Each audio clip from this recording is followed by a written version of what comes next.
nanti bisa kerjasama. Kan bukan orang lain, tapi bangsa kita. Nah, salah satu yang pertama harus disosialisasikan adalah perlunya. Assalamualaikum warahmatullahi wabarakatuh. Salam guguk apung. Balik lagi sama kita ya di acara podcast kesayangan SMA Guguk Apung bersama saya Fitri Febriani Dan saya Airiski Amelia. Oke Bu Ai, seru nih kayaknya hari ini. Pertama kali masuk kita didatangkan dengan satu orang hebat oleh Bapak Kepala Sekolah kita. Iya, Dan betul. mungkin hari ini kita akan bincang-bincang ngobrol ya. Sedikit ya, Bu Fitri ya, bincang-bincang sedikit. Mungkin kita kenalan dulu kali ya, biar semua penontonnya tahu nih Siapa sih yang datang ke sekolah kita hari ini? Itu di awal kita masuk tahun ajaran baru ya 2022-2023. Semoga memberikan terobosan terbaru ya dan buat semangat juga ya buat anak-anak murid atau anak-anak didik kita. Bisa diperkenalkan? Oke, siap. Assalamualaikum warahmatullahi wabarakatuh. Nama lengkap saya Aditya Pratama Purnomo. Tapi saya dulu pas SMA dengan Adit, pas udah kelar SMA saya dipanggil Tama. Makanya sampai sekarang namanya Tama. Oke. Pak Tama. Hai Pak Tama. Apa terserah Mas, Pak, Iya. Pak Debah juga boleh ya. Mungkin kakak kali ya, karena umur kita nggak beda jauh kali ya. Iya nggak sih? Saya 34. Oh 30 jauh berarti ya? Jauh. Jauh berarti. Berapa? 28. Ya dekat. 27. Dekat Mas. Dekat, oke udah kita panggil kakak aja kali ya. Biar lebih akrab. Boleh lah. Iya kakak gitu. Saya Bu Fitri. Oke, Saya siap. juga. Salam kenal, terima kasih. Saya di sini sebagai guru bahasa, especially di bahasa Inggris. Bahasa Inggris. Yes. Very good. It's very good. Oke. Kalau saya So we should start talking with English. No. No. I think better we talk in What in Indonesia? But English better. But we need some subtitle, I think. Oh, oke.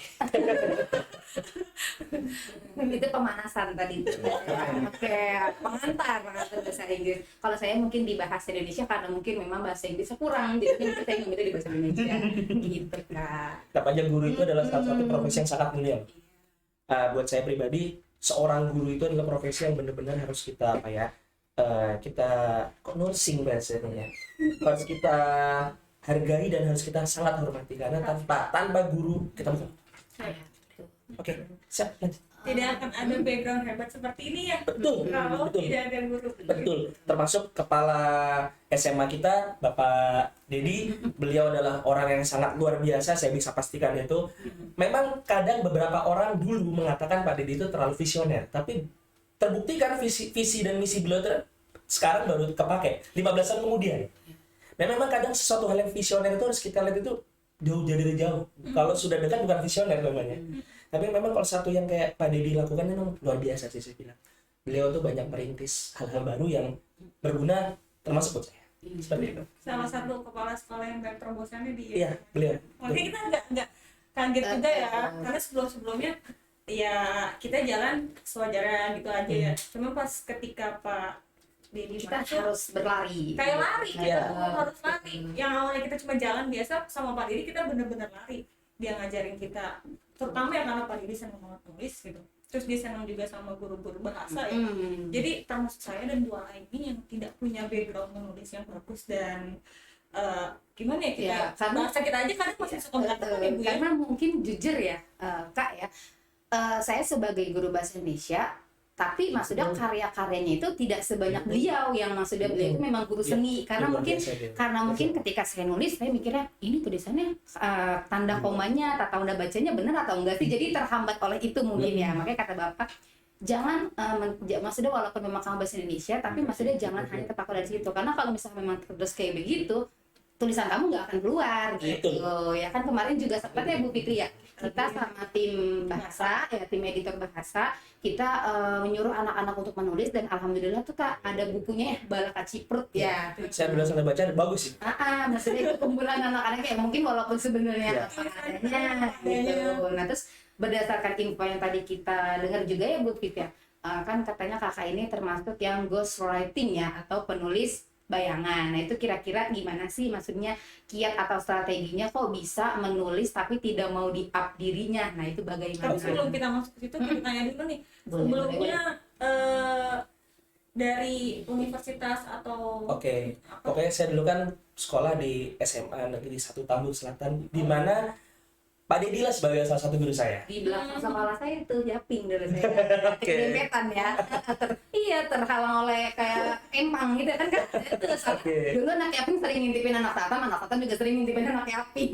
Oke, jadi selanjutnya dulu pas saya di SMP, saya memang basicnya masuk nulis. Saya punya satu tulisan dari tahun 2002 yang baru saya terbitin belum lama. Itu ada, kalau di total itu dijadiin buku itu bisa jadi 8 buku. Tapi baru saya terbitin satu.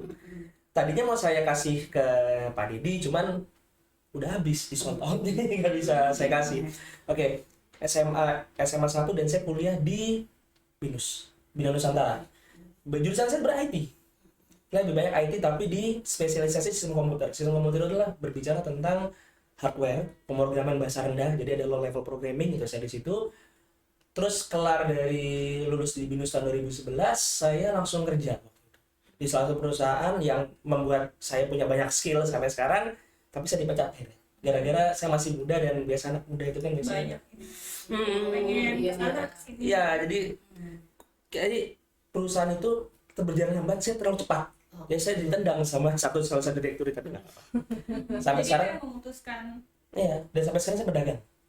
Nah, penulisan profesional saya itu dimulai pada tahun 2015. Jadi saya waktu itu nulis di salah satu forum namanya Kaskus. Oh ya. Kaskus, ya. kalau dulu namanya kaskus.us, sekarang kaskus.co.id. Saya mulai nulis pertama di situ.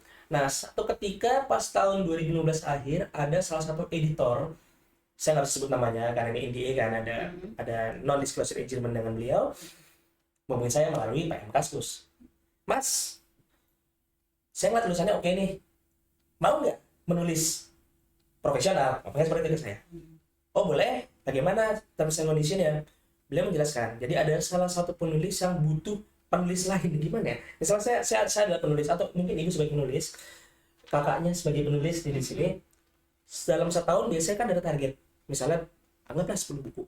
Tapi kan sebagai penulis yang sudah terkenal, biasanya nggak bisa benar-benar menulis itu. Otomatis, gimana caranya saya punya orang yang bisa nulisin buat saya? Akhirnya, ya diambil lah, karena memang ada hal-hal yang di penulisan saya itu yang mereka anggap spesifik dan ngebuat mereka itu tertarik. Akhirnya saya dipanggil, dikasih kontrak. Jadi ada PKS, ada kontraknya. Pokoknya penerbit A akan menerbitkan tulisan ini atas nama penulis B. Nama kamu nggak ada, tapi kau tetap dikasih royalti seperti itu. Jadi saya yang penting kan fulus ya. Saya nggak peduli, saya nggak butuh nama. Yang penting fulus ya. Iya. Fulus ya. Iya. Fulus dapat. Alhamdulillah akhirnya bisa segala macam. Tapi karena corona kemarin, COVID-19 itu pas tahun 2020 Maret saya diputus kontraknya.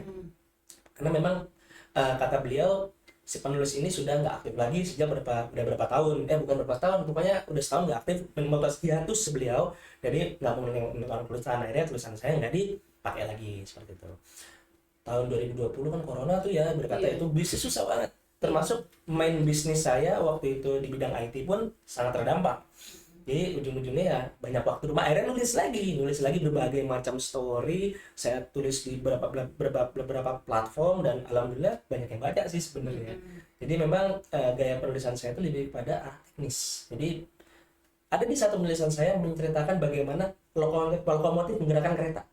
Dari saya jelasin mesinnya, traksi motor, RPM, sistem rem dinamis statik, semboyan kereta api, bahkan semua hal yang detail yang mungkin orang nggak tahu ya. Saya jelaskan situ. Pembaca saya bilang begini, enak ya baca tentang Mas Tama, kenapa? Nggak perlu baca Wikipedia, kita udah jelasin di cerita itu. Jadi itu yang menyebabkan mereka mau baca cerita saya sebenarnya. Jadi hal teknis, kayak misalnya saya pribadi kan punya kendaraan Jerman lah istilahnya. Kendaraan Jerman, nggak semua orang mau memelihara mobil Jerman karena menurut mereka susah dipelihara dan habis itu kalau rusak mahal. Saya jelasin, saya punya BMW 7 Series. Saya bilang gitu, nggak sama hal itu kok. Yang penting kita ngerti kalau masalah ini kamu gantian. Dan saya jelasin cerita. Sejak saat itu banyak orang suka BMW. Gara-gara Mas saya jadi BMW. Jadi hal-hal seperti itulah yang saya coba jelaskan. Nah, terkait masalah ghostwriting tadi, itu memang nggak semua orang bisa. Karena sebelum kita ditunjuk oleh editor, kita mesti punya satu hal yang notable dulu. Apa yang kira-kira nilai jual kita, supaya orang bisa melirik lah istilahnya cerita kita.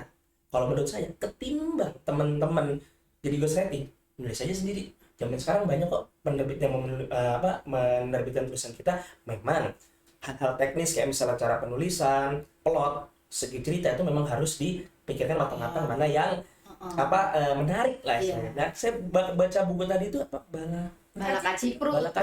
Itu cerita bagus-bagus sebenarnya. Hanya memang dari teknik kepenulisannya memang masih banyak yang salah. Iya. Cuma secara cerita oke kok. Ada yang cerita tentang anak SMA, ada yang cerita tentang ada yang apa segala macam. Sebenarnya secara ide cerita bagus. Hanya tinggal diasah aja bagaimana satu penulisan teknis sebenarnya. Kadang betul juga salah koma titik setelah namun harus koma kan. Namun koma. Banyak orang nggak tahu. Iya. Terus kayak penulisan lagi pula ada yang disambung, ya bener-bener sambung nggak bisa. Terus habis Jadi itu mikirin ke situnya dia. teknisnya, dan itu memang sekarang ada kok namanya si Pebi, namanya kalau mau menulis ya ada aplikasi si Pebi bisa di-download. Itu bisa kita cek tuh ini apakah salah secara struktur bahasa, sekarang gini, banyak orang tulis sekadar aja nulisnya sekedar, padahal kita semua yang bener sekadar, ya kan? Itu simple. Terus handal, nggak ada handal, ada yang andal, ya kan? Bukan menghandalkan tapi mengandalkan kan. Embus, orang bilang hembus padahal embus. Ubah harusnya ubah, maka nggak ada rubah orang Nggak, biasa. ya, kan seorang bilang rubah, kita rubah padahal ubah. Rubah itu kan padahal binatang. Ya. Terus habis itu kayak hempas orang bilang aslinya empas. Jadi memang banyak hal-hal teknis tuh di si Pebi kita bisa cek lah di situ. Jadi mempermudah. Zaman sekarang bisa lah orang bisa menulis lah. Insya Allah yang penting cerita itu tidak melanggar undang-undang. Kalau kata penerbit ya tidak berhubungan dengan sara, tidak ada pornografi dan porno aksi. Insya Allah penerbit pasti mau menerbitkan cerita kita. Dan paling utama adalah kita punya selling point. Apa sih yang cerita kita beda dengan cerita orang lain? So itu sih. Ciri khas. Ada stylingnya ya seperti itu. Mungkin ada yang pernah nulis buku juga? Sejauh ini sih belum ya, maksudnya cuma paling ya kayak kumpulan-kumpulan cerita biasa aja yang udah Antologi buat saya nikmati sendiri aja gitu. Maksudnya belum berani untuk mempublish seperti itu, takutnya kok tulisannya gini banget sih, kan dia bukannya anak jurusan bahasa Indonesia tapi kok tulisan begini, jadi udah insecure duluan gitu kan. Biar nggak insecure, pakai nama pena. Misal namanya siapa? Tadi namanya siapa? Aai. Ya, anggap dengan nama lain. Orang kan nggak tahu. Saya pun begitu kok. Saya pakai nama pena. Nama samaran ya. Nama samaran. Orang nggak tahu siapa yang di balik beliau ini. Jadi istilahnya memang kita harus men-setup satu nama sendiri. Rata-rata tulis seperti itu. Jadi biar berkata nggak ketahuan nih. Oh ternyata si beliau nih nggak ketahuan seperti itu. Berarti kalau nulis tuh kalau dulu ini saya waktu kuliah ya di namanya English Literature itu saya kan suka nulis juga, nulis puisi.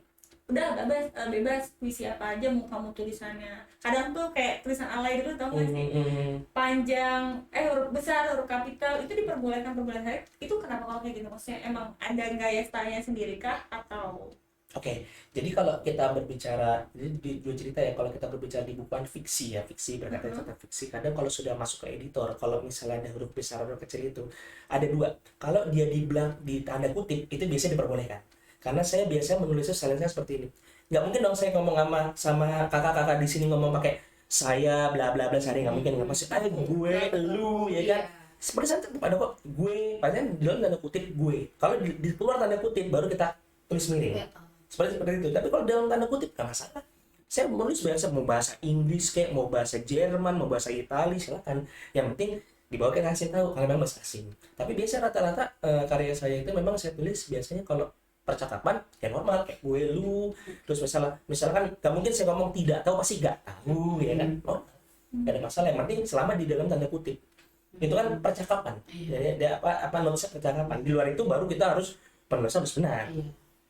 Berarti di samping suka nulis, sekarang kan juga masih ya menggeluti IT gitu. Iya. Itu di bidang apa?